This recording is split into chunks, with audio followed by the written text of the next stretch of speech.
Mga Lodi, don't skip ads po tayo. Maraming salamat sa patuloy ninyong pagsuporta. Paki-like and share naman dyan mga Lodi. At sa mga gustong mag-donate sa ating GCash or regular na load, mag-comment lang po tayo. Para patuloy tayong makapag-upload ng mga bagong kabanata. Marami pong salamat. Subaybayan natin ang kwento ng isang kabataang nangarap para sa kanyang mga mahal sa buhay. Mula sa pinakamahina tungo sa pinakamalakas. Alamin natin ang kwento ng kanyang buhay. Kabanata 2571 hanggang Kabanata 2580.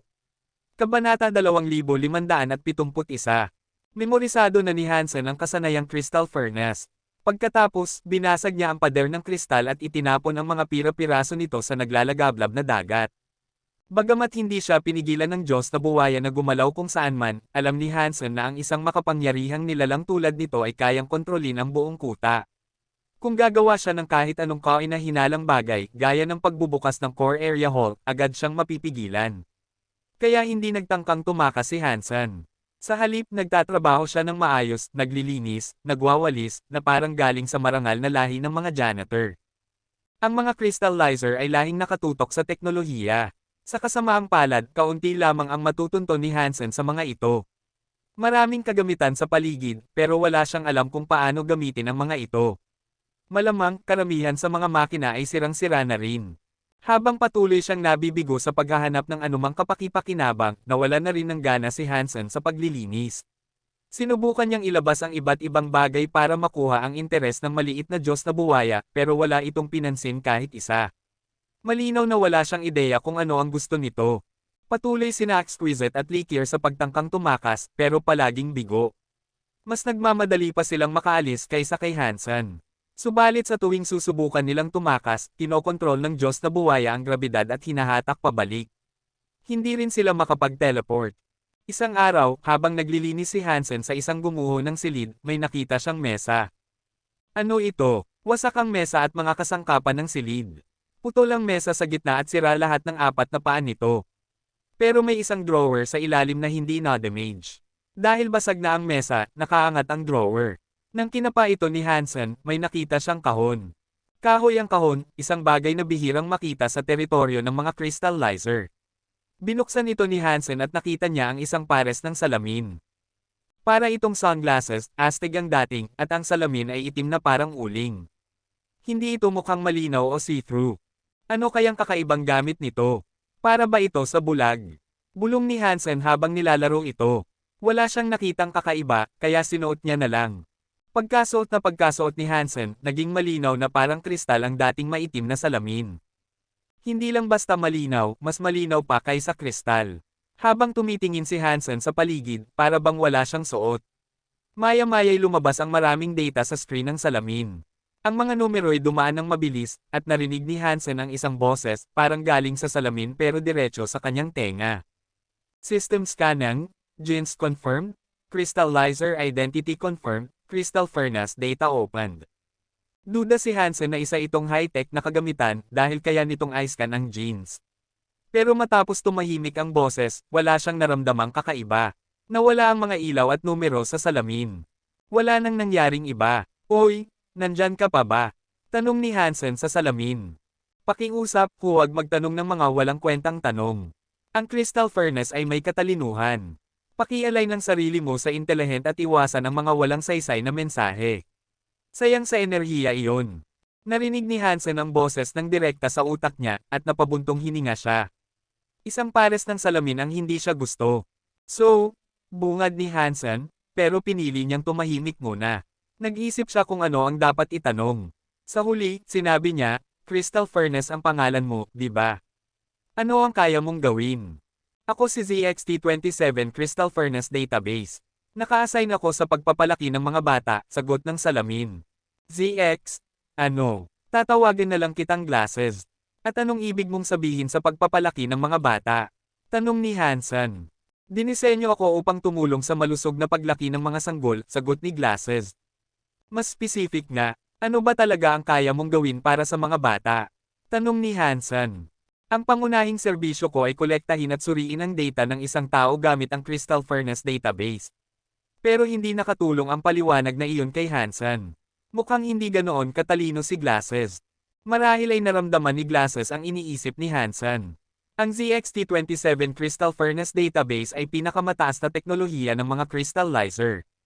Mayroon akong intelligence growth system. Ang panimulang antas ng katalinuhan ko ay kapantay ng 5 taong gulang na crystallizer.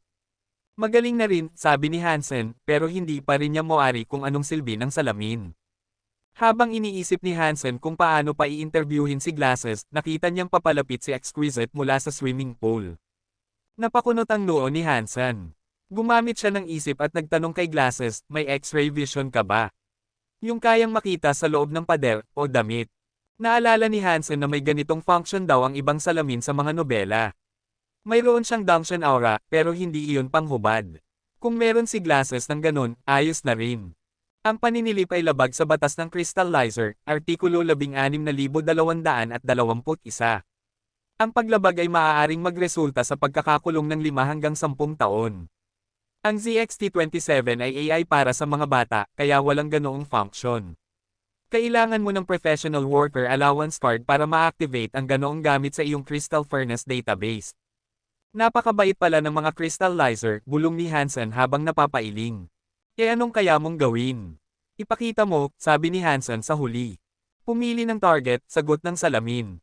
Siya, sabi ni Hansen habang tinitigan si Exquisite na papalapit. Biglang lumabas ang mga simbolo at datos sa screen ng Glasses. Para itong camera na nag-zoom kay Exquisite at nakatutok ng husto habang nag-a-analyze. Walang ilaw o kakaibang palabas ang salamin, kaya hindi alam ni Hansen kung paano ito gumagana. Kinokolekta ang data, sinusuri, data. Nasa harapan na ni Hansen si Exquisite pero patuloy pa rin ang pag-analyze ng salamin. Napakabagal nito. Para itong computer na naghihingalo, inis na isip ni Hansen. Bakit ka nakasuot ng itim na salamin na hindi mo naman makita ang paligid? Nagpapanggap ka bang bulag? Tanong ni Exquisite habang nakatitig kay Hansen. Wala lang, trip-trip lang, sagot ni Hansen. Pero ang totoo'y iniisip niya, mukhang ako lang talaga ang nakakakita sa loob ng salamin na ito. Sa paningin ng iba, itim lang siya. Matalino pala ito. Maya-maya'y nagsalita na ulit ang boses sa loob ng salamin, matagumpay ang pag-scan.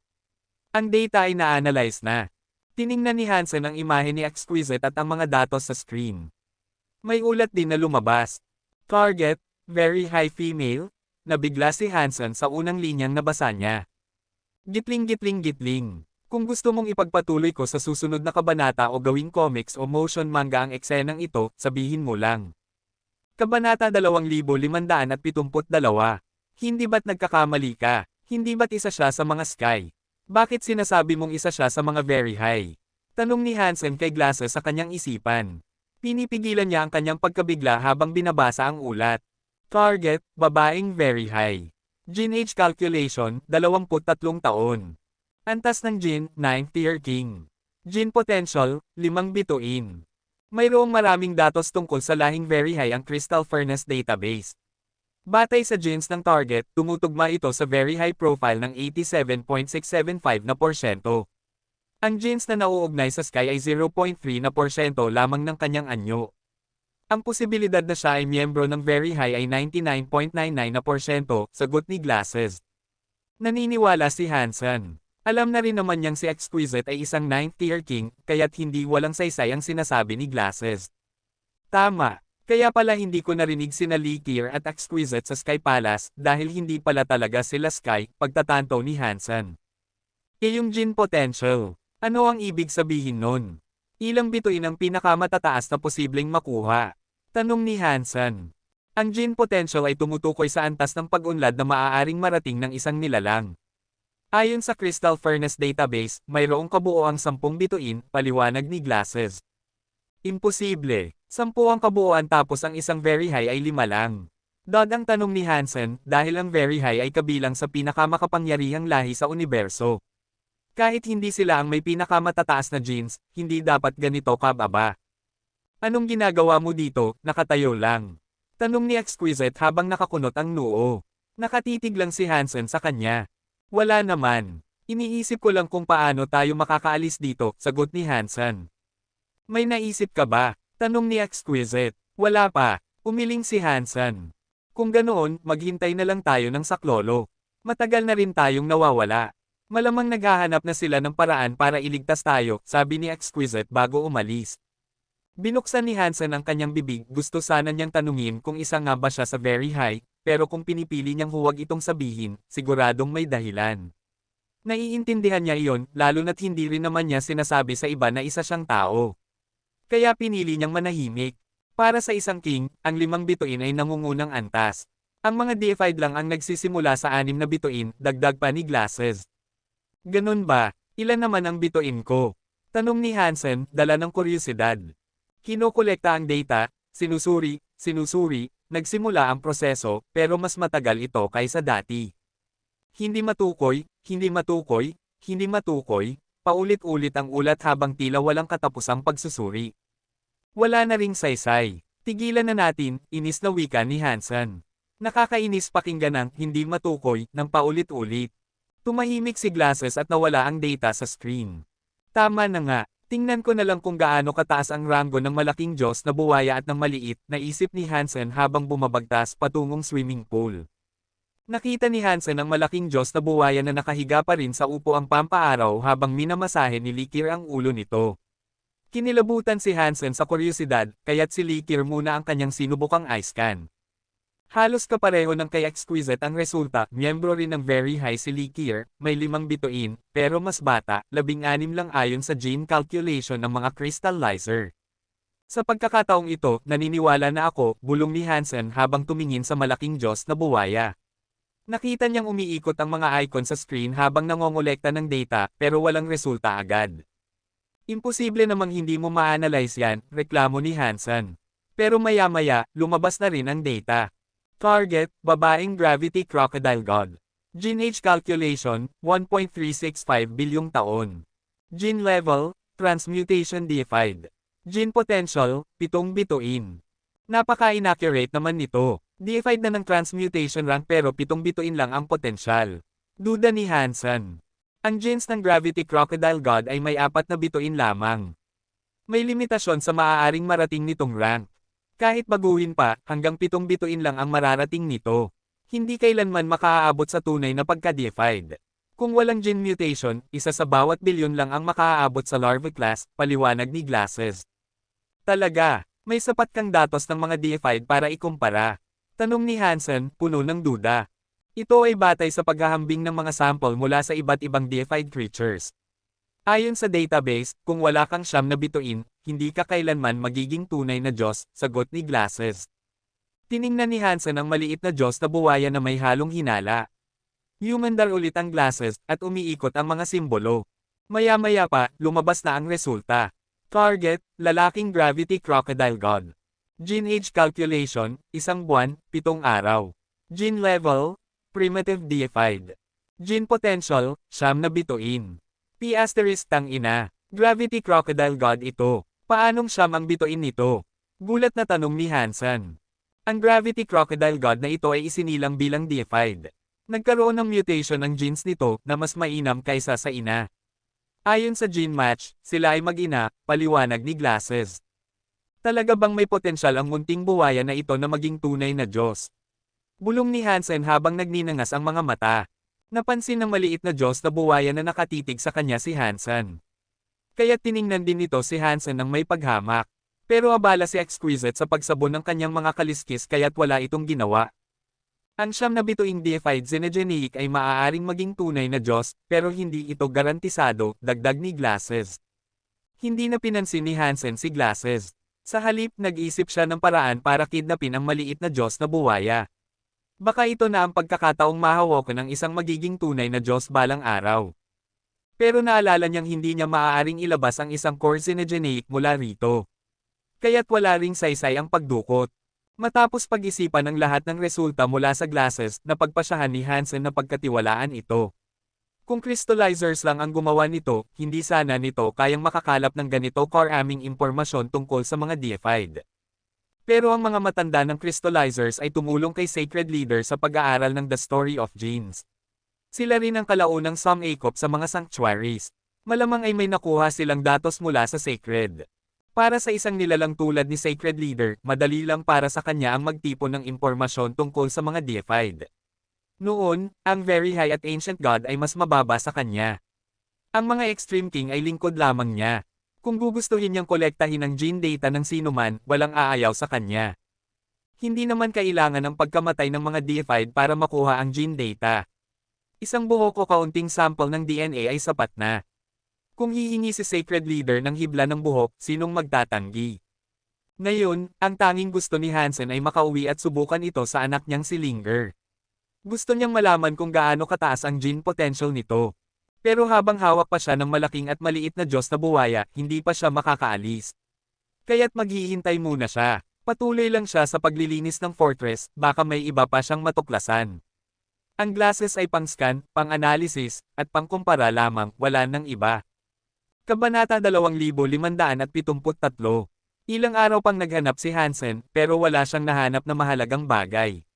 Sa panahong iyon, umabot na sa beginner level ang Crystal Furnace ni Hansen. Dahil isa itong GenoArt para sa mga batang crystallizer, madali lang itong matutunan. At dahil may crystal blood si Hansen, mas naging madali pa ito para sa kanya. Ang mga tao ay lahi ng mga crystallizer, kaya ang GenoArts ng crystallizer ay malapit sa pisyolohiya ng tao. Ilang araw lang ang kinailangan ni Hansen para matutunan ito, at maganda agad ang naging resulta. Kaya na niyang kainin ang 20 hanggang 30 king xenogeneic genes bawat araw. At iyon ay nasa beginner level pa lamang ng Crystal Furnace. Kung maabot niya ang peak performance ng Consume, Big Destroyed, at Crystal Furnace, tinatayang kaya niyang kumain ng kahit 110 xenogeneic genes kada araw. Maganda ang Crystal Furnace. Kailangan ko ring ituro ito kina Bauer at Linger, naisip ni Hansen habang napapabuntong hininga sa pag-alala sa kanyang mga anak. Pero hindi magiging madali ang pagtakas mula sa fortress. Dati, kaya niyang gamitin ang kanyang Super God Body para makatakas. Ngunit dahil si Warner ay nasa loob ng Destiny's Tower, hindi niya kayang gamitin ang Super God Body ng matagal. Mas matagal ang takas kaysa kaya niyang panatilihin ang invincible form niya. Umupo si Hansen at nagpahinga. Kumuha siya ng isa sa mga inumin mula sa Alliance at uminom ng kaunti. Pero pagkaraan ng ilang sandali, tumakbo ang maliit na Diyos na buwaya palapit sa kanya at tumitig sa bote ng alak. Halatang interesado ito. Tumaas ang kilay ni Hansen. Kumuha siya ng tasa at nilagyan ng alak para sa maliit na Diyos na buwaya. Ngayon, hindi na sinipa ng buwaya ang tasa gamit ang buntot nito. Inilabas nito ang dila at marahang nilapitan ang tasa. Tuwa ng tuwa si Hansen. Akala niya, mahilig uminom ang buwaya. Pero sa halip, ginamit nito ang dila para buhatin ang tasa at ibuhos ang laman sa sarili nito. Napakainit ng mga kaliskis nito. Sinubukan ng buwaya na bawasan ang init sa katawan, pero pagdampi ng alak sa balat nito, agad itong naging singaw. Hindi nasiyahan ang maliit na buwaya.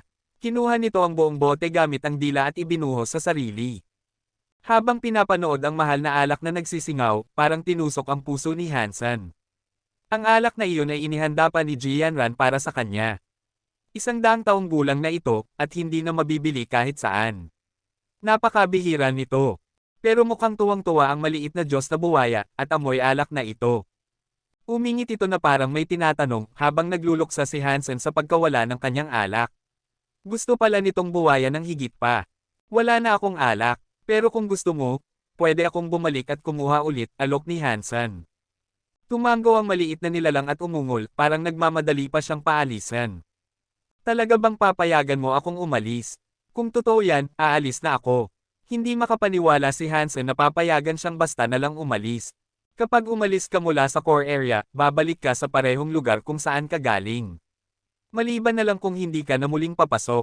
Iyon ang patibong. Pero kakaiba si Hansen. May 4 siyang self-cogwheels, kaya kaya niyang lumitaw sa 4 na magkaibang lokasyon. Kung makakaalis siya, tunay siyang makakatakas. Nagmadaling paalisin siya ng maliit na Diyos na buwaya para kumuha ng alak. Kaya binuo ni Hansen ang kapangyarihan para buksan ang pinto ng core hall. Sinabi niya, aalis na talaga ako, ha? Bukas ang pinto ng core hall, at hindi siya pinigilan ng maliit na buwaya, ni ng malaking Diyos na buwaya. Mukhang pinapayagan nga siyang umalis.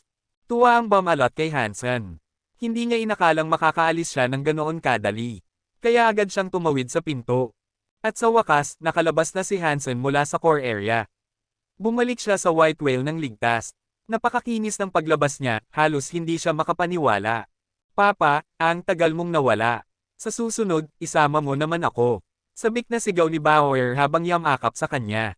Hindi ka pwedeng pumunta roon, sagot ni Hansen habang nakangiti.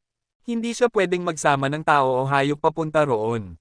Kahit pwede, hindi niya iyon gagawin. Kung may batang makapasok sa core area, kailangan ay king class na ito.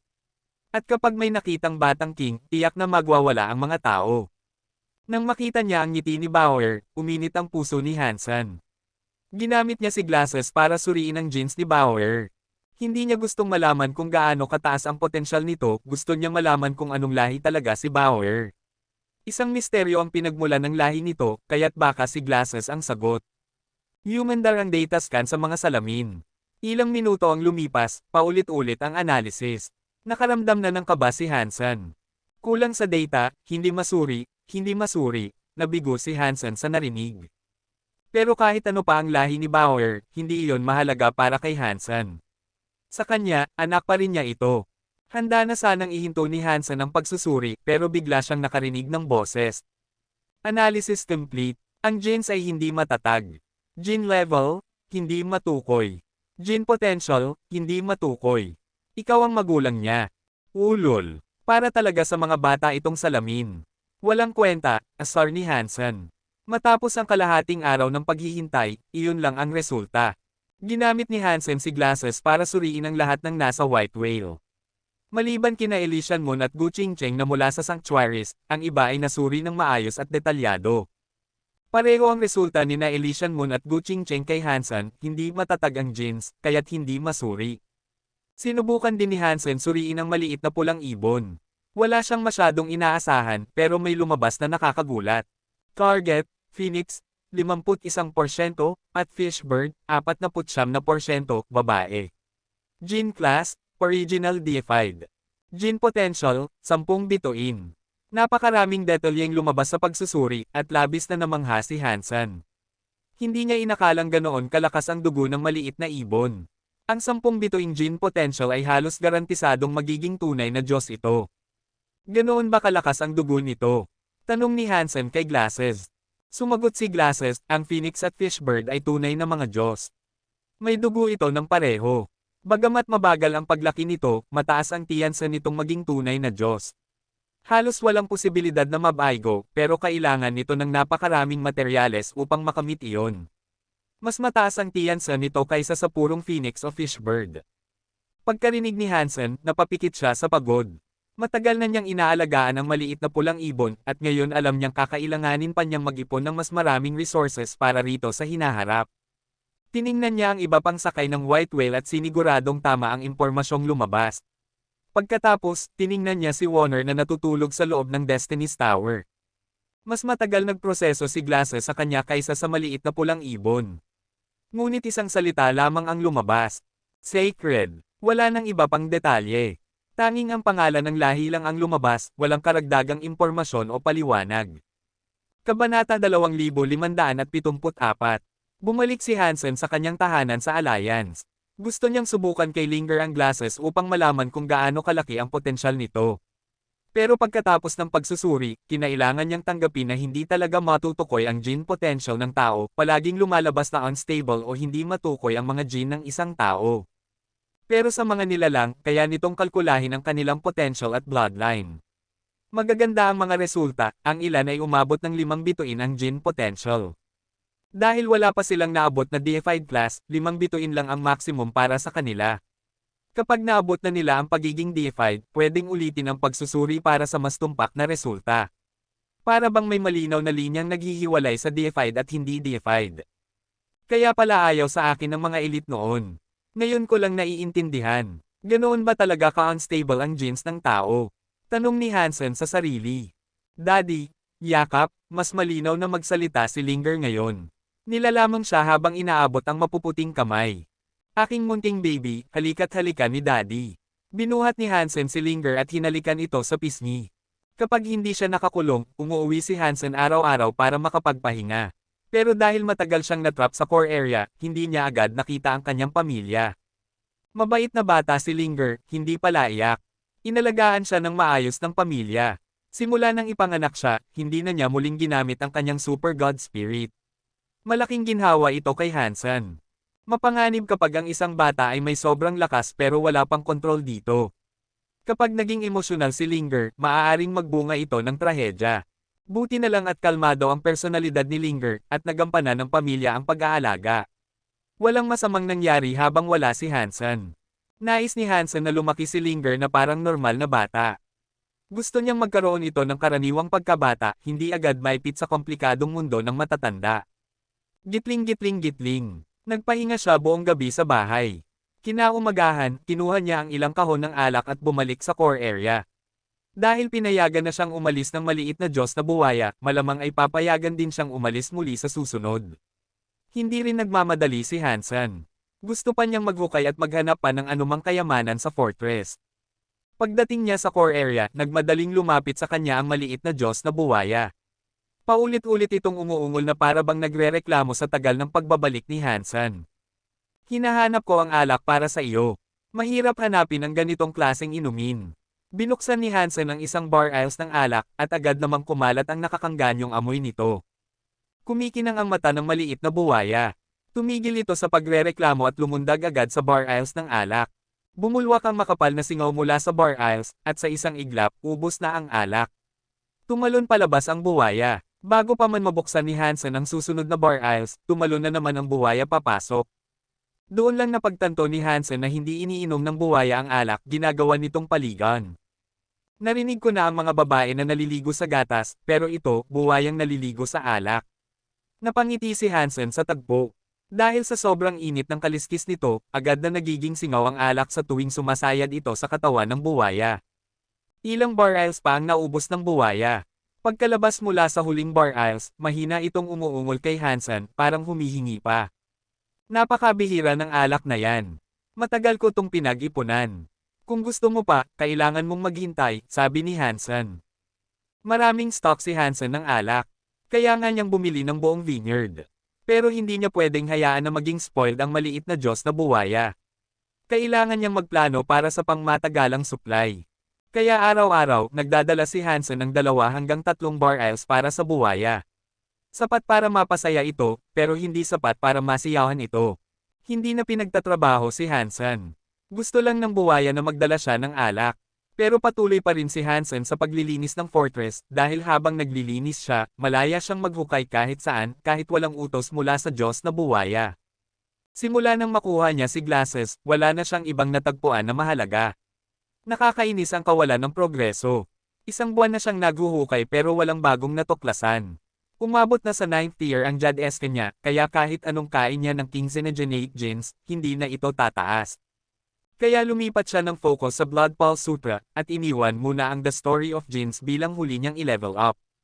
Gitling gitling gitling. Sobrang depressed ang nararamdaman ni na Exquisite at Likir.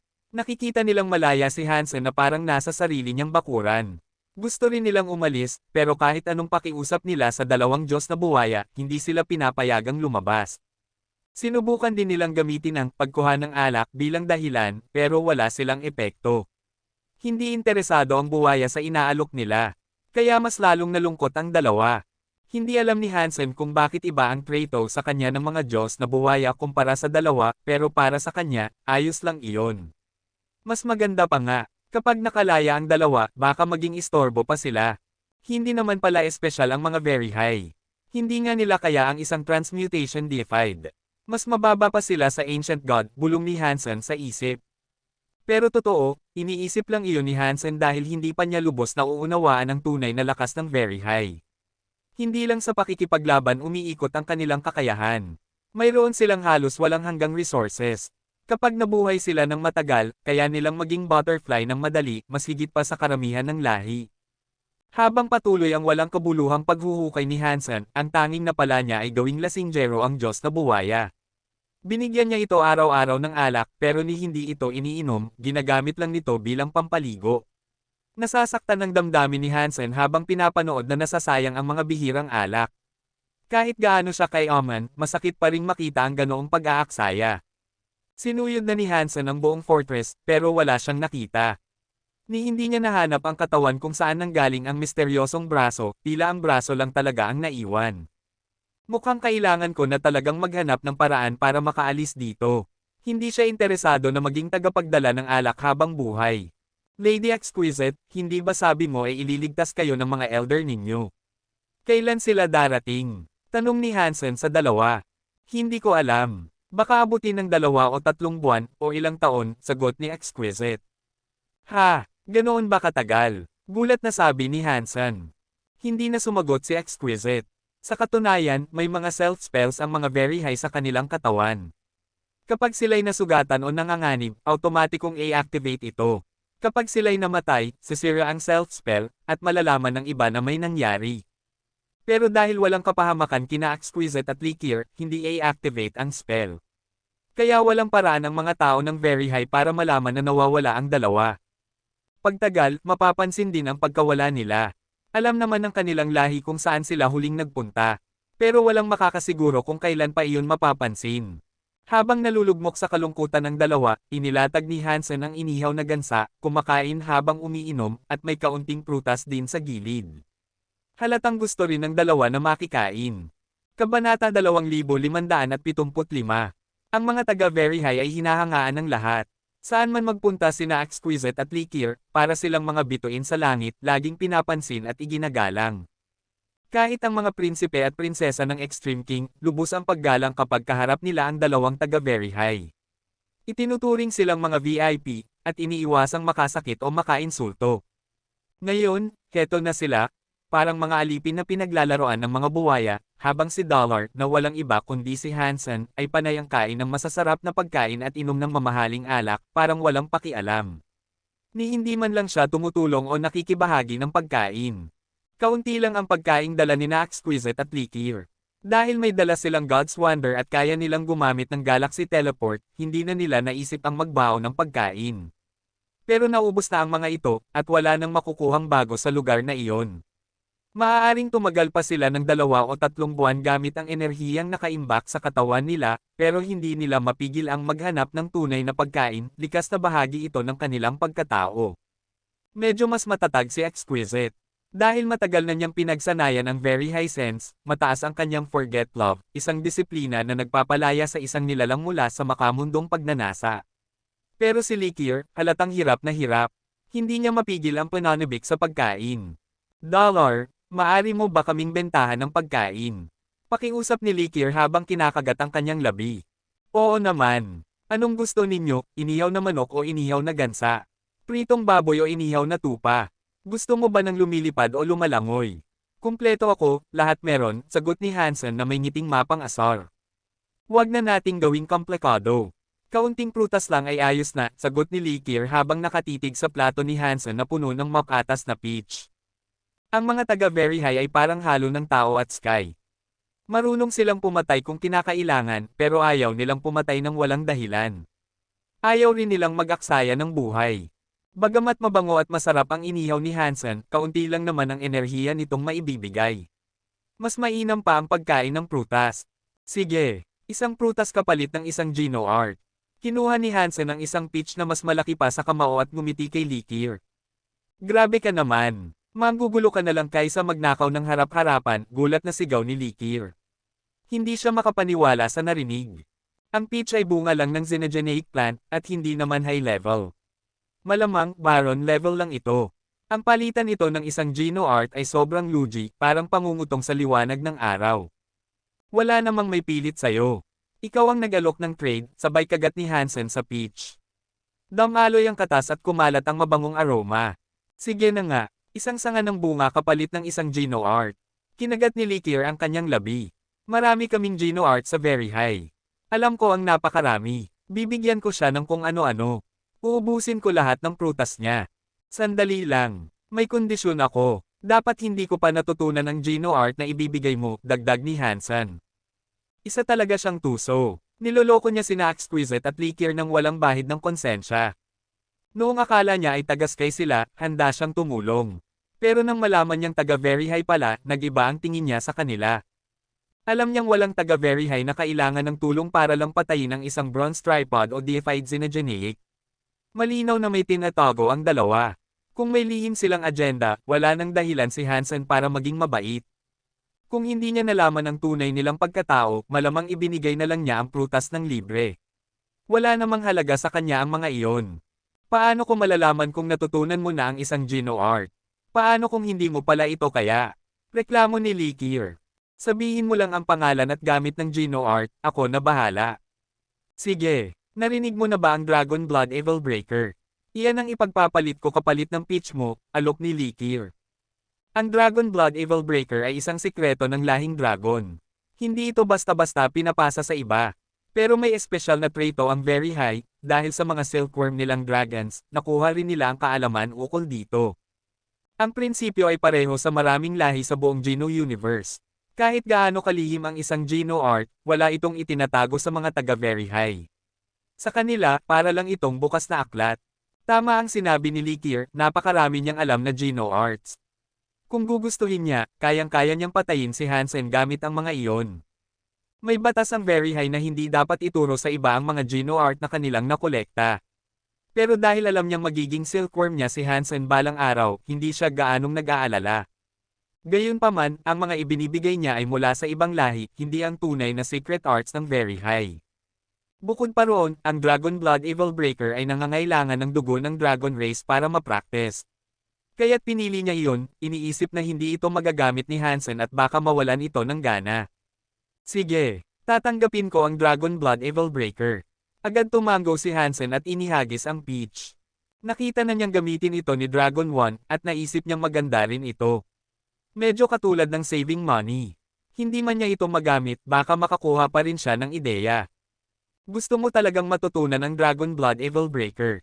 Gulat si Likir. Bigla niyang naalala, natutunan nga pala ni Dollar ang Big Destroyed.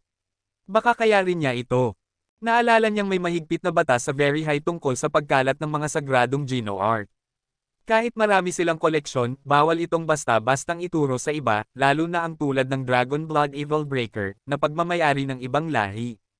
Nagpapalusot ka lang ba para makakuha ng prutas?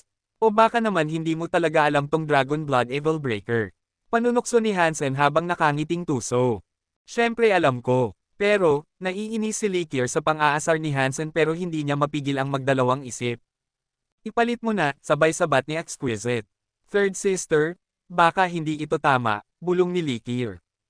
Ayos lang. Gusto ko ring malaman kung kaya niyang matutunan ang Dragon Blood Evil Breaker.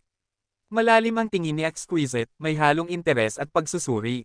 Tumango si Likir. Sige, ipapabot ko sa iyo ang Dragon Blood Evil Breaker kapalit ng prutas. Makinig kang mabuti, dahil isang beses ko lang ito sasabihin. Nakinig si Hansen ng mabuti. Hindi pa niya alam kung kaya niyang practicein ito, pero alam niyang isa ito sa mga dekalidad na Geno art. Kabanata 2576. Gusto pa sanang makipagpalitan ni Hansen para makakolekta ng mas maraming Geno arts, pero matapos ang isang palet ng prutas, nawala na ang gana ni Likir. Hindi pa rin natutunan ni Hansen ang Dragon Blood Evil Breaker, at halos mapudpad ang utak niya sa kakaisip ng paraan para makatakas sa kuta. Habang pinaplano niya ang pagtakas, naging malapit na siya sa maliit na crocodile god. Naging palaasa ito sa kanya, lalo na sa kanyang alak. Habang nakahiga si Hansen at ang maliit na crocodile god sa mga sunbathing chair, pinagsisilbihan sila ni Likir ng alak. Lahat sila ay bilanggo, pero siya pa ang inuutusang maglingkod kay Hansen, nakakagalit talaga. Hayop ka, galit na singgal ni Likir kay Hansen. Oy, maliit na crocodile god, gusto mo bang makita ang labas ng mundong ito? Mas maganda roon, maraming magagandang babae at mas masarap na alak. Baka makahanap ka pa ng magandang babaeng buwaya na makinis ang balat. Sa lakas mo, tiyak na magkakandara pa sa'yo ang mga babae. Sisikat ka, panunokso ni Hansen, sinusubukang kumbansihin ang maliit na crocodile god na lumabas ng kuta. Bagamat hindi kasing husay ng Very High Sense ang Dangshan Sutra ni Hansen sa pagbasa ng damdamin ng mga nilalang, sa tagal ng panahon niya roon, natutunan din niyang unawain ang kilos ng maliit na crocodile god. Nagkakaintindihan na sila. Dahil dito, unti-unting naging interesado ang maliit na crocodile god sa labas ng mundo. Kung ito lang sana ang masusunod, matagal na sana silang nakatakas ni Hansen. Pero masyado pa itong bata, at hindi siya pinapayagan ng malaking crocodile god na umalis. Kaya wala talagang magawa si Hansen noon. Gayunman, napansin niya ang isang pagkakataon. Lumalabas ng kuta ang malaking crocodile god tuwing ilang araw, marahil para maghanap ng pagkain. Sa panahong iyon, ang maliit na crocodile god ang nagbabantay sa kanila. Kung may sinubukang tumakas, tatawagan nito ang matanda. Maraming beses na nagtangkang tumakas sina Exquisite at Likir, pero palagi silang nahuhuli. Hindi naman nagtangkang tumakas si Hansen. Sa halip, ginulo niya ang isip ng maliit na crocodile god. Kung makumbinsi niya ito, magiging madali ang pagtakas. Sa paulit-ulit na kwento ni Hansen tungkol sa mundo sa labas, lalong itong nangganyo. Pero hindi nito lubos na nauunawaan kung gaano kalayo ang tinutukoy ni Hansen. Ang tinutukoy niya ay ang mundo sa labas ng core area, isang lugar na hindi kayang abutin ng mga nilalang doon. Wala naman talagang kaalaman ng maliit na buwaya tungkol sa kanyang kinalakihang lugar. Pero hindi na nito mapigilan ang pananabik. Handang-handa na itong tumakas. Dati na rin itong nagtangkang tumakas, pero agad din bumalik. Ngayon, napaniwala ito ni Hansen na tumuloy hanggang dulo. Muli itong umungol at tinawag si Hansen para samahan siya sa pagtakas. Nanlaki ang mata ni na Exquisite at Likir. Hindi sila makapaniwalang napaniwala ni Hansen ang nilalang na iyon. Niloloko ang bata. Napakababa ng ginawa mo. Reklamo ni Likir, pero sa totoo lang, tuwang-tuwa na rin siya. Maliit na crocodile god, isama mo na rin yang dalawa. Kapag wala silang kasama, sino ang mag-aalaga sa'yo? Wala ring makakakita sa lakas mo, sabay turo ni Hansen kina Likir at Exquisite. Hindi naman gaanong effort iyon para kay Hansen. Para sa kanya, kabutihan pa nga iyon para sa dalawa. Umungol ang maliit na crocodile god, at lumipad patungo sa naglalagablab na dagat. Labis ang tuwa ni na Likir at Exquisite. Kahit kanina lang ay galit si Likir kay Hansen, ngayon ay sobra ang pasasalamat. Hindi kasing lakas ng matandang buwaya ang maliit na crocodile god. Kaya habang binabaybay nila ang dagat ng apoy, kailangan nilang manatiling malapit dito. Tanging ang gravity substance chains nito ang pumipigil para hindi sila matunon ng apoy. Hindi nagtagal at nakalabas sila ng kuweba. Maingat na sinilip ni Hansen at ng buwaya ang paligid. Wala ang matanda, nakahinga sila ng maluwag. Sige na, bubuksan mo na ang mga pintuan ng magandang mundo.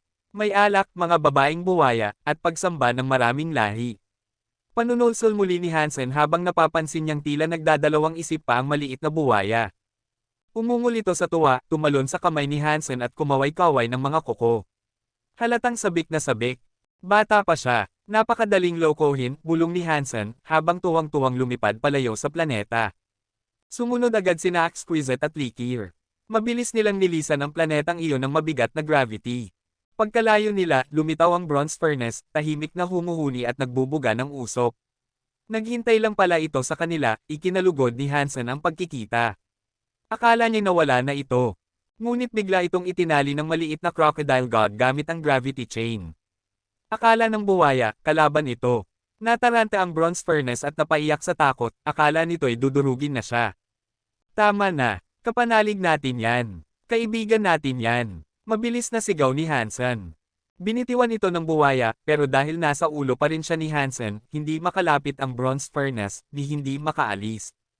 Tayo na. Umalis na tayo dito. Hindi alam ni Hansen kung gaano kalapit ang matandang buwaya. Dapat silang lumayo ng mabilis. Maayos naman ang kanilang paglalakbay, hindi nagpakita ang matanda. Inilayo nila ang maliit na buwaya gamit ang galaxy teleportation ni na Exquisite at Likir. Hindi na nila mabilang kung ilang sistema ang nalaktawan nila, pero maswerte silang hindi nahuli. Malaya na tayo. Halos hindi makapaniwala si Likir. Malaki ang potensyal ng maliit na buwaya, pero primitive deified pa lang ito. Hindi siya tulad ng matanda na kayang hadlangan sila. Kung gusto nila, kaya nilang lumipat kahit kailan. Napatingin sa paligid ang maliit na buwaya, sabay ungol kay Hansen. Para bang nagtatanong, nasaan ang alak? Nasaan ang mga tao? Huwag kang atat, nakatakas pa lang tayo. Mahaba pa ang biyahe. Sinusubukang pakalmayan ni Hansen ang nilalang, at nag-iisip na rin kung paano ito iiwan. Biglang bumilis ang tibok ng puso ni Hansen. Tumigil din sina Exquisite at Likir. Nararamdaman nila ang isang nakakatakot na presensyang papalapit. Nanlalamig ang kanilang balat. Papunta na ba ang matandang crocodile god? Tahimik na bulong ni Hansen habang sinusubukang alamin ang pinagmumula ng lakas. Isang nakakatakot na sinageneic ang papalapit. Anong klaseng nilalang yun? Napatingin si Hansen, hindi ito ang buwaya. Isa itong dambuhalang ahas na may hitsura ng dragon. 100 metro ang haba nito, may ulong parang cobra, at sa gilid ng leeg ay may 2 hilera ng mga mata, 3 maliwanag na berdeng mata sa bawat hilera. Ang deified 6-core snake god. Sigaw ni na Exquisite at Likir. Halata sa kanilang reaksyon na isa itong napaka-espesyal at delikadong nilalang. Kabanata 2577. Nang mas mapagmasdan ni Hansen ang nilalang, napansin niyang ang mga palamuting picot sa leeg ng six-core snake god ay hindi pala mga mata, kundi 6 na umiikot na cogwheels. Hindi lang niya alam kung ano ang gamit ng mga ito. Bilisan mo, kailangan na nating umalis, sigaw ni Likir kay Hansen. Nakatakda na sana siyang gumamit ng God's Wonder upang makatakas. Ngunit bago pa siya makapag-teleport, napansin niyang ang buong espasyo sa paligid ay tila umikot na. Ang buong universo ay parang isang malakas na alimpuyo na sumisipsip sa lahat.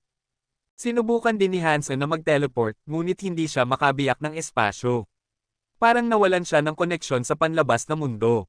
Nako, natrap tayo sa safe space. Bulalas ni Likir. Sa loob ng espasyong ito, ang lahat ng galaw ng kalawakan ay ayon sa mga batas ng six-core snake god. Walang bisa ang anumang kapangyarihang may kaugnayan sa espasyo rito. Pero hindi natakot si Hansen. Napansin niyang nakatitig ang six-core snake god sa kanyang ulo. Maliwanag na ang pakay nito ay ang maliit na crocodile god. Ang maliit na crocodile god ay bata pa, kaya hindi pa nito alam ang kahulugan ng takot. Nang makita niya ang titig ng six-core snake god, tumitig din siya pabalik at buong yabang na umungol dito. Alam ni Hansen kung ano ang ginagawa nito, inuutusan nito ang six-core snake god na sumunod sa kanya at maging kapatid niya. Mukhang naintindihan ito ng ahas, kaya sumagot ito ng galit na alulong. Bamuka ang bibig nito at nagpakawala ng mga space substance chains na tila aurora sa himpapawid. Mabilis na umiwas si Hansen, habang ang maliit na crocodile god ay lumipad paaban.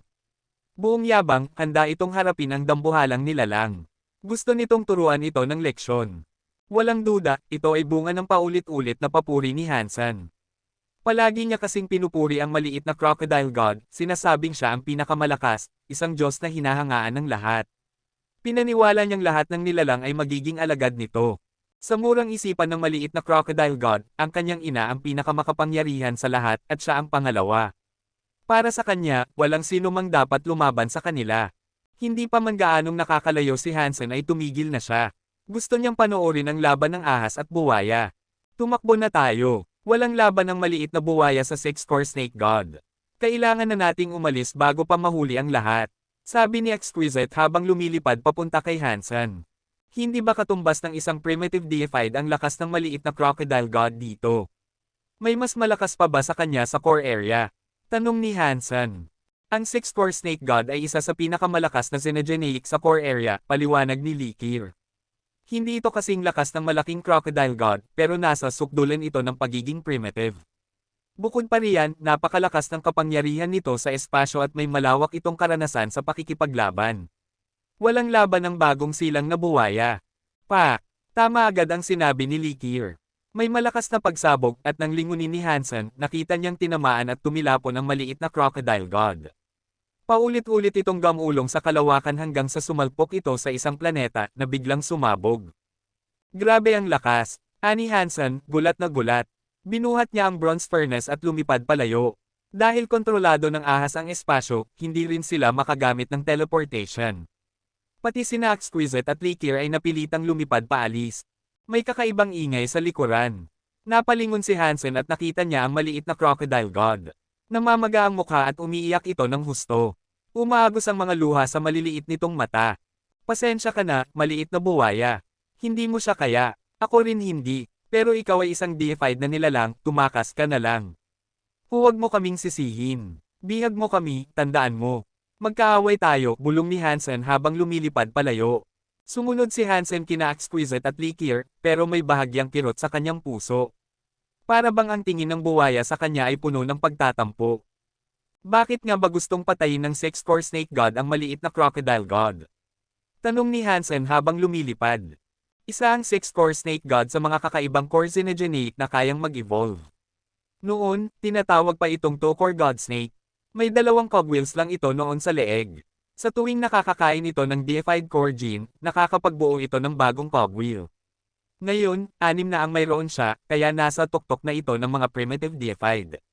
Bukod pa riyan, napakalakas ng kontrol nito sa espasyo. Hindi ito tulad ng Gold Armor General at iba pang core deified xenogeneics, paliwanag ni Likir. May kahinaan ba ang ahas na yon? Tanong ni Hansen habang nakakunot noo. Meron. Kahit gaano ito kalakas, may kapintasan pa rin tulad ng ibang core Xenogeneics. Ang kahinaan nito ay ang mga cogwheels mismo. 4 sa mga ito ay nakuha niya mula sa pagkain ng ibang deified. Hindi ito kasing lakas ng orihinal niyang cogwheels. Kaya doon siya mahina, sagot ni Likir. Mauna na kayo, biglang sabi ni Hansen, sabay belang pabalik. Anong ginagawa mo? Sabay na tanong ni Likir at Exquisite, litong-lito.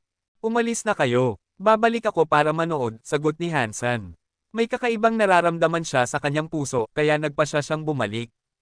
Ililigtas niya ang buwaya. Tanong ni Likir habang pinapanood si Hansen. Hindi siya makapaniwala. Masyado siyang padalos-dalos. Dahil dyan, palagi siyang malalagay sa panganib. Kahanga-hanga ang kanyang talento, pero delikado siyang gawin nating silkworm, walang emosyon na sabi ni Exquisite. Pero kung ako ang naligay sa ganoong sitwasyon, sana may isang tulad niya na handang bumalik at iligtas ako, sagot ni Likir, may halong lungkot sa mukha. Ang lahat ay may hangganan. Kung gano'n ang pananaw mo, hindi ka makakarating sa dulo ng very high sense, tugon ni Exquisite na may pag-aalala. Samantala, hawak na ng mga space substance chains ang maliit na crocodile god. Nakabitin ito sa espasyo, hindi makagalaw. Pero sadyang matibay ang katawan nito kaya hindi gaanong tumatagos ang mga tanikala sa kanyang balat. Patuloy itong pinapalo ng mga chain, dahilan para magdugo ang maliit na buwaya. Tila isang gutom na demonyo ang tingin ng six-core snake god habang pinagmamasdan ng sugatang buwaya. Hindi ito tumitigil sa paghagupit. Nagpapatuloy sa pag-iyak ang maliit na crocodile god. Paunti-unting dama-dami ang mga sugat sa kanyang katawan. Kahit hindi pa ito kritikal, malinaw na matindi ang sakit. Ang luha nito'y patuloy na bumabagsak na tila ulan sa kalawakan. Kabanata 2578. Kung hindi dahil sa pambihirang tibay ng katawan ng maliit na crocodile god na mas mabigat at mas matatag kaysa sa karaniwang deified Xenogeneic, siguradong napunit na siya sa mga atake ng six-core god snake. Sayang lang at masyado pa itong bata. Hindi sapat ang lakas ng katawan nito para labanan ang pinsala ng kapangyarihang espasyo ng ahas. Habang tumatagal, lalo itong nasusugatan. Mukha na itong matatakot na matakot parang iiyak o iihina sa sobrang takot. Patuloy na pinalo ng six-core god snake ang buwaya gamit ang mga space substance chains. Nang magsawa ito, binuka nito ang bibig. Umusbong ang nakakakilabot nitong mga pangil, papunta sa maliit na buwaya. Lumaki ang mata ng maliit na crocodile god. Umiiyak ito habang desperadong sinusubukang kumawala, ngunit dahil sa pagkakatali sa mga kadena, wala itong magawa. Malapit nang lumapat ang pangil ng ahas. Pak! Biglang lumitaw ang malamig na liwanag mula sa metal, isang bagay ang bumangga sa isa sa berdeng cogwheel ng ahas. Napasigaw ang six-core god snake sa sakit. Nakita ng maliit na buwaya ang isang higanting metal na poste na tumusok sa cogwheel. Si Hansen ang nasa likod nito. Paulit-ulit niyang pinupukpok ang poste upang mas maisagad ito. Nagulat at natuwa ang buwaya. Sa bawat hampas ni Hansen, nanginginig ang katawan ng ahas sa sakit. Naluwag ang pagkakatali ng mga kadena, at isang itim na liwanag ang bumalot sa buwaya. Nakawala ito. Patuloy na hinito ni Hansen ang poste, ang Sky God Pillar, isang deified treasure na ninakaw niya mula sa Extreme King. Kahit hindi pa siya deified, epektibo pa rin ang kanyang mga atake. Napunit ang cogwheel ng ahas, at hindi na ito umikot. Sayang nga lang at hindi pa siya deified. Kung oo, baka nabasag na niya agad ang mga cogwheel ng halimaw. Napansin ng ahas si Hansen at galit na galit itong umatungal. Mula sa katawan nito, umusbong ang maraming substance chains na parang ahas. Mabilis itong lumipad papunta kay Hansen. Ang bawat chain ay tila nagpuputol ng espasyo, isang uri ng kakilakilabot na espasyong teknik. Kung hindi tatagal ang katawan ni Hansen, malalagas siya sa isang iglap. Pero hindi umilag si Hansen. Kumislap ang gintong liwanag sa katawan niya, at lumitaw ang gold robotic armor, naging gold robot general siya. Sumalubong sa armor ang mga chain. Kumiskas ito sa ibabaw ng gintong bakal, nagsasabog ng mga apoy at mga kislap. Sobrang tibay ng armor kaya hindi ito naputol. Pinatakbo ni Hansen sa pinakamabilis ang gold general. Mula sa likod nito, lumabas ang gintong enerhiya, parang pakpak ng apoy. Nagpakawala siya ng isang matinding suntok na sumalpok sa likod ng Sky God Pillar. Tumagos ito sa cogwheel. Nabasag ito at tumusok sa leeg ng ahas. Napasigaw sa sakit ang ahas. Pinaikot nito ang buntot at sinargo si Hansen. Hindi niya naiwasan. Parang may anino sa bawat sulok ng kalawakan, at bumagsak siya sa isang planeta. Nang tumama ang katawan ni Hansen, sumabog ang enerhiya, parang bomba. Nayanig ang planeta. Nagbagsakan ng mga bundok at naghiwa-hiwalay ang lupa. Halos kalahati ng planeta ay parang sinapitin ng katapusan ng mundo. Pero hindi pa tapos ang ahas. Sumugod ito pa ibaba. Puno ng mga substance chains, bumagsak ito papunta kay Hansen na nasa planeta. Maliit na buwaya. Ano pa hinihintay mo? Gravity area. Sigaw ni Hansen. Nagising ang buwaya sa pagkabigla. Ginamit nito ang gravity substance chains na bumalot sa ahas at nagpabilis ng bagsak nito. Tumindig si Hansen sa loob ng kanyang armor. Pinakawalan niya ang gintong enerhiya, parang rocket pack na nagtulak sa kanya paakyat. Papunta siya sa bumabagsak na ahas. Nag-ipon siya ng lakas, binalot ng gintong ilaw ang kanyang kamao. Sumuntok siya sa likod ng Sky God Pillar na nakabaon pa rin sa ahas. Tumagos ang poste, maging ang katawan ng ahas ay napunit. Huminto ang Gold General, hawak pa rin ang poste. Nakatingin si Hansen sa bumabagsak na ahas. Pak! Tumama ang ahas sa planeta. Mas malakas pa sa una. 2 ulit na sinumpa ang planetang ito, tila tuluyang nasira. Ayos ka, maliit na buwaya. Ituloy mo lang ang gravity. Sigaw ni Hansen habang itinutulak palalo ang poste sa katawan ng ahas. Napakabigat ng puwersang bumabalot sa ahas. Halos hindi ito makakilos. Wala itong kawala. Umungol ng kakaiba ang ahas. Nagpakawala ito ng mga kadena na tila bulaklak na sumabog, sabay sugod kay Hansen. Pero hindi natinag ang mukha ni Hansen. Pinilit niyang humarap at itinulak ang poste sa harap niya. Pagkatapos, pinakawalan niya ang pinakamatinding suntok, mas maliwanag pa sa araw. Naging haligi ng liwanag ang Sky God Pillar. Tumagos ito sa kapaligiran ng planeta at sumalpok sa isa pang cogwheel. Hindi nakatakas ang ahas. Nabasag ang isa pang cogwheel. Napako ito sa planeta habang sumisigaw sa sakit. Bumagsak at nagkabasag-basag ang mga space chains. Tumalon si Hansen gamit ang Gold General at tumuloy papunta sa ahas. Ang maliit na Crocodile God ay masayang umungol. Kabanata 2579. Sa tulong ni Hansen na kinokontrol ang 6-core God Snake, naging mayabang ang maliit na Crocodile God. Matapos siyang bugbugin kanina ng ahas, ngayon ay gigil na gigil itong gumanti. Bumulwak ang itim na liwanag mula sa katawan niya at mas mabibigat pang substance chains ang bumagsak sa katawan ng ahas. Lalo itong bumagal, hindi na ito makakaalis sa planeta. 2 sa 6 na cogwheel ng ahas ang nawasak at halos hindi na ito makagalaw. Sa patuloy na gravity chains ng maliit na buwaya, wala na itong ligtas sa mga atake ni Hansen. Pak! Pak! Pak! Pak! Lumipad ang Gold General papunta sa ahas na nakabaon sa planeta. Sa halip na hilahin ang poste, ginamit ni Hansen ang kanyang kamao para paulit-ulit na bugbugin ang ahas. Bawat suntok ay may kasamang gintong enerhiya, parang bagyong may dalang ilaw na bumagsak sa walang kalaban-lab ang halimaw. Wala nang magawa ang ahas. Nakakadena ito at hindi makalaban. Sa sunod-sunod na pag-atake, nabasag ang isa na namang cogwheel, at sumunod pa. Sa matinding paghihirap, nagpakawala ng napakaraming space substance chains ang ahas, parang libu-libong makamandag na ahas na sabay-sabay na yamakap sa Gold General. Pinatakbo ni Hansen ang kanyang Gold General sa buong lakas, pero hindi na siya makakawala sa pagkakatali. Nakatali siya, hindi na makagalaw. Pak! Hinampis siya ng buntot ng ahas. Lumipad na naman ang Gold General, ang lakas ng impact ay nagpalubog sa dibdib ng armor. Grabe ang lakas nito kahit bogbog na. Kaya pala kinatatakutan talaga ang ahas na ito sa core area. Gumuguhit sa planeta ang katawan ng Gold General habang sinusubukan ni Hansen bumangon. Inikat ng ahas ang buntot nito sa Sky God Pillar at hinaila ito mula sa sariling katawan. Gusto na sana nitong makatakas, pero biglang hamarang ang maliit na buwaya. Tumalon ito at tinamaan ang isa sa huling natitirang cogwheel. Pak!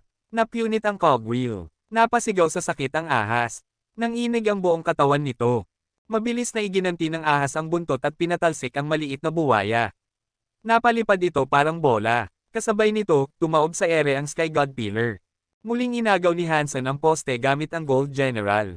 Sa gitna ng paghihirap ng ahas, sinamantala niya ang pagkakataon at tinuhog ang huling cogwheel nito. Nagpumiglas ang ahas, pilit na hinahampas si Hansen, pero bumalik na naman ang maliit na buwaya at pinabagsak ito gamit ang isang mabigat na gravity chain. Habang hindi makagalaw ang ahas, muling sumugod ang Gold General. Tulad ng bagyong galit, sunod-sunod ang mga suntok ni Hansen sa mga sugat ng halimaw. Umuuga ang planeta sa bawat tama. Pak! hanggang sa sumabog ang buong katawan ng ahas, kasama ang planeta.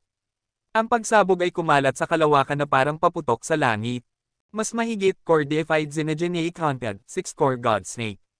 Deified xenogeneic gene found. Nakakuha ng 6-core god snake beast soul. Nakuha ko ang beast soul. Nakangiting sambit ni Hansen. Gitling gitling gitling. Mula sa malayo, nanatiling nakamasid sina Exquisite at Likir gamit ang kanilang very high sense. Namangha sila sa buong laban. Hindi lang sa lakas ni Hansen bilang Gold General, kundi pati sa galing nitong makipagtulungan sa maliit na Crocodile God para talunin ang isang makapangyarihang halimaw. Si Dollar talaga ang nagnakaw ng si Sky Eye at Sky God Pillar, bulong ni Likir habang puno ng magkahalong damdamin ang kanyang puso. Matagal na niyang pinaghihinalaang may kaugnayan si Dollar sa Gold Armor General, pero hindi niya inakalang si Dollar mismo ito. Ano yun? Tanong ni Exquisite na karaniwang walang emosyon, pero ngayoy tila gulat. Kilala niya ang Gold General, pero hindi niya maintindihan kung paano naging ganoon si Dollar. Hindi ko rin alam, sagot ni Likir na pilit ngumiti. Kilala niya ang Gold General, pero hindi niya maipaliwanag kung paanong nagawang magic ito ni Dollar. Gitling gitling gitling. Samantala, tumakbo ang maliit na Crocodile God sa bangkay ng ahas. Pinagsisipa at kinagat ito, galit na galit. Sayang lang at hindi ito kumakain ng karne, at ang katawan ng ahas ay parang gawa sa metal, walang masyadong makakain. Ipinagpag ni Hansen ang kanyang Gold General na wasak-wasak na. Malaki ang pinsala. Kung hindi sa gravity chains ng buwaya, baka napire piraso na ang kanyang armor. Hinukay niya ang core xenogeneic gene ng ahas, isang jade green na cogwheel, kasinlaki lang ng kamao, na patuloy na umiikot. Ang lakas nito, ramdam ni Hansen ang kakaibang presensyang ibinubugan ng cogwheel. Pero hindi pa siya pwedeng sumipsip ng deified gene, kaya itinabi muna niya ito. Matapos ilabas ang galit sa bangkay ng ahas, lumapit ang maliit na buwaya kay Hansen. Parang nagrereklamo ito, umiiyak at sumisigaw, para bang sinasabing niloko siya ni Hansen. Napakalakas mo, maliit na buwaya. Ikaw ang pumatay sa halimaw. Ikaw ang pinakamatinding nilalang sa buong universo. Puri ni Hansen habang todo papuri sa buwaya. Dapat ay magagalit pa ang buwaya, pero nang marinig ang mga papuri, bigla itong naging mayabang. Napapikit pa ito at tumaas ang ulo, tila sinasabing, syempre, ako yun. Madaling day ng mga bata, napangiti si Hansen sa inasal ng buwaya. Tumalo ng maliit na buwaya sa ulo ni Hansen. Muli itong umungol, parang sinasabing, tara na. Hanap pa tayong mas maraming halimaw. Lumipad si Hansen palayo, dala ang bagong nakuha niyang Beast Soul. Gitling gitling gitling. Core deified Beast Soul 6-core God Snake, Weapon. Weapon Beast Soul. Sa wakas, halos hindi makapaniwala si Hansen. Matagal na niyang pinapangarap ang deified na sandata. At dahil may space power ito, tiyak na espesyal ito. Tinawag niya agad ang 6-core God Snake Beast Soul. Isang berdeng compound bow ang lumitaw sa kanyang kamay.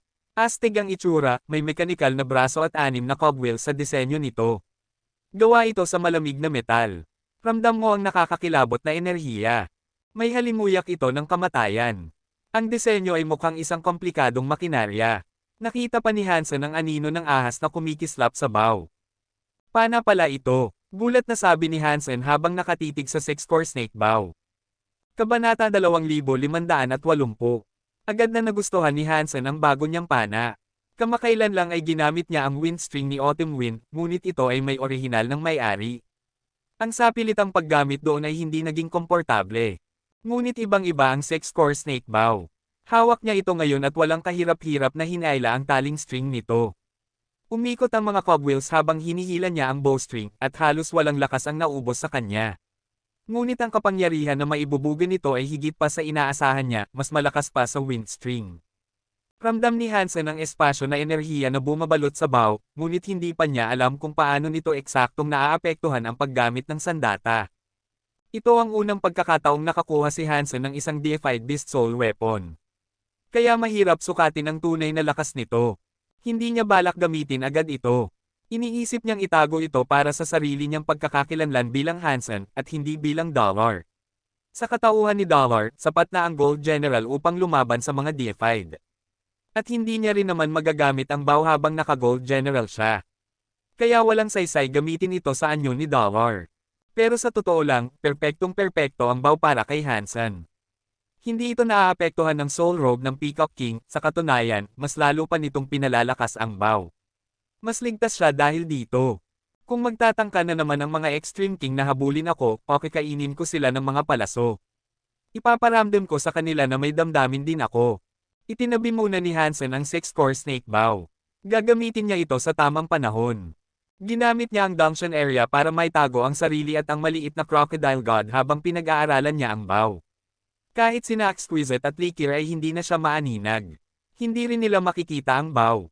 Ang kulang ko na lang ay mga deified arrow. Mahirap makipaglaban kung wala kang palaso, sambit ni Hansen sa sarili habang ngumingiwi. Gitling gitling gitling. Plano ni na Exquisite at Likir na sundan si Hansen, ngunit napansin nilang naglaho na siya mula sa lahat ng kanilang sensing methods. Kahit ang very high sense ay hindi na siya matagpuan. Dali-dali silang pumunta sa huling lokasyon ni Hansen, ngunit parang naglaho ito ng parang bula. Ang misteryoso talaga ng taong ito, sabi ni Exquisite na may kunot noong pag-aalala. Hindi lang misteryoso, lahat ng ginagawa niya ay lampas sa inaasahan. Pero mahirap kumbansihin ang isang tulad niya na maging silkworm ko, malungkot na sagot ni Likir. Gaano man siya kalakas, hindi niya matatakasan magpakailanman ang very high. Kung gusto mo talaga siya, pwede tayong bumalik at ipatrace siya sa mga elder. Mula roon, makakabuo tayo ng plano, mungkahi ni Exquisite. Umiling si Likir. Gusto ko siyang mapasailalim sa sarili kong paraan. Hindi na nagsalita si Exquisite, pero halata sa kanya ang kawalan ng tiwala sa magiging tagumpay ni Likir. Dati, hindi inakala ni Exquisite na may sino man ang tatanggi sa very high. Ngunit si Hansen ay kakaiba, nagdududa tuloy siya kung gaano pa kalakas ang impluensya ng kanilang lahi. Gitling gitling gitling. Kasama ang maliit na Crocodile God, naghanap si Hansen ng mga King Xenogeneics at pinatay ang ilan. Noong una, masaya ang buwaya, pero kinalaunan ay napagod din ito. Nag-alok si Hansen ng alak para pasayahin ito, pero mas mahirap na itong paamuhin. Mukhang gusto nitong makita ang mundo sa labas ng core area. Totoo ang sinasabi ko sa'yo, may mundo sa labas, pero hindi mo ito makikita dito sa core area. Isa kang nilalang ng core, at hindi ka makakaalis. Paano kita madadala roon? Reklamo ni Hansen. Buti na lang at andoon ang bronze furnace na siyang nagpapasaya sa buwaya. Pinatay ng buwaya ang maraming Xenogeneics para sa furnace, at ngayon ay punong-puno ito ng mga espada. Gamit ang glasses, sinuri ni Hansen ang furnace. 5 bituin ang potensyal nito, maximum para sa king class bago maging deified. Sayang, hindi pwedeng dalhin palabas ang mga Xenogeneics mula sa core. Kung pwede lang, gusto ko silang isama, buntong hininga niya. Ginamit niya ang bronze furnace bilang gabay. Muli siyang lumabas ng core area at bumalik sa White Whale. Ngunit ngayon, walang sumalubong sa kanyang pagbabalik. Abala ang lahat sa pagtingin sa labas ng barko. Pati si Bauer, tahimik na nakatitig. Sumunod si Hansen sa tingin ng lahat. Nakita niya ang libu-libong ahas na nagsisilabasan mula sa itim na dagat patungong lupa.